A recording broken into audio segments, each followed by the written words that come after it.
But you know, my mom is my hero. We were taken by force to the Budapest ghetto, and it was my sister, who was 15 at the time and I was 7, and my mom, who was in her middle 30s.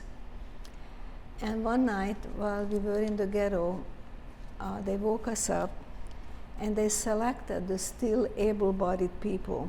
And mind you, in the ghetto were only the people who couldn't work anymore for the Nazi war machinery. All the able-bodied people were already taken to the camps. So it was the children, the sick, the old, and some of the women. And one night, as they woke us up in the ghetto, the Hungarian Nazis, they selected the still able-bodied people, and our mother was taken from us. So we were left alone with my sister, who was 15, like I said, and I was 7. And we were devastated because by that time we knew that our father was killed in the forced labor camp. And the only person we had left really was our mother. And in that second, my sister really became my mother. She took over the role. She tried to protect me. And then we didn't know where our mother was going to be taken or if we ever going to see her again. We were just devastated.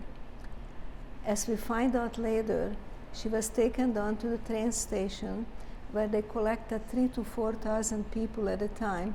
They put them on the train and they started to ship them toward the concentration camps. But my mom was so devastated, thinking that she left her 2 children behind. What's going to happen? That the first time when the train slowed down, she jumped off of the rolling train and started to escape. And a German soldier, mind you, not a Nazi, a German man who was indicted into the war, held up the gun and yelled at her, "Halt, stop." And luckily, my mother spoke German and several other languages.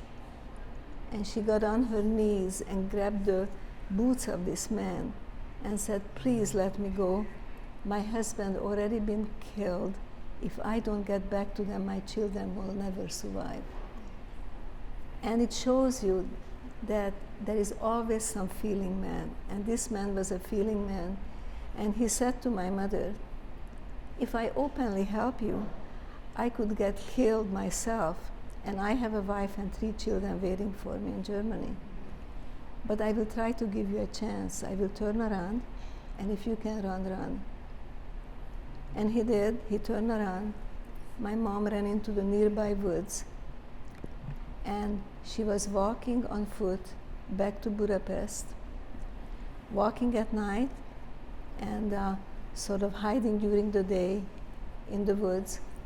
And it took her several days to get back to Budapest. She was feeding herself from what she finds on the ground or whatever, and waited for nightfall and sneaked back into the ghetto, just to find out that that night they emptied the section of the ghetto where we were, and we were taken down to the riverfront of the Danube. So she scrambled herself down to the riverfront. And again, here is another miracle. She recognized my sister's crying voice in the line. We would have been the next ones. The way they eliminated the children, the old and the sick. They lined us up on the riverfront. They told us to remove the shoes, and they were shot into the river. They still, everybody says, that night, the blue Danube was the red Danube because it was so tainted with blood. But this happened night after night. This was just happened to be our night. It was 800 people killed that night. And so when my mother recognized my sister's crying voice on the line, she only had one thing left from her past, is her wedding ring. And she pulled it off and bribed the guard to let us out of the line. He could have taken the ring and say, "You get into the line yourself too."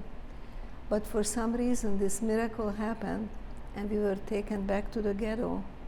And this is where my sister, my mother, and myself survived the rest of the war, because just 3 weeks after that, on the 18th of January, the Russian troops came in and they opened the gates of the ghetto and they told us we were free to go.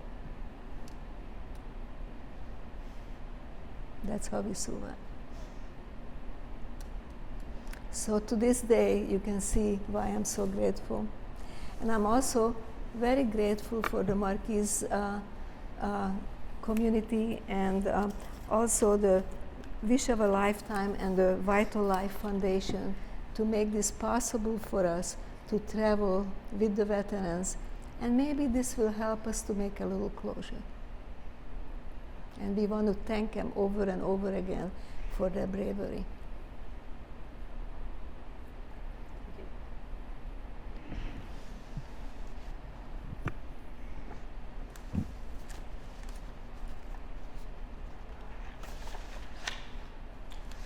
Wow. It's not a bedtime story.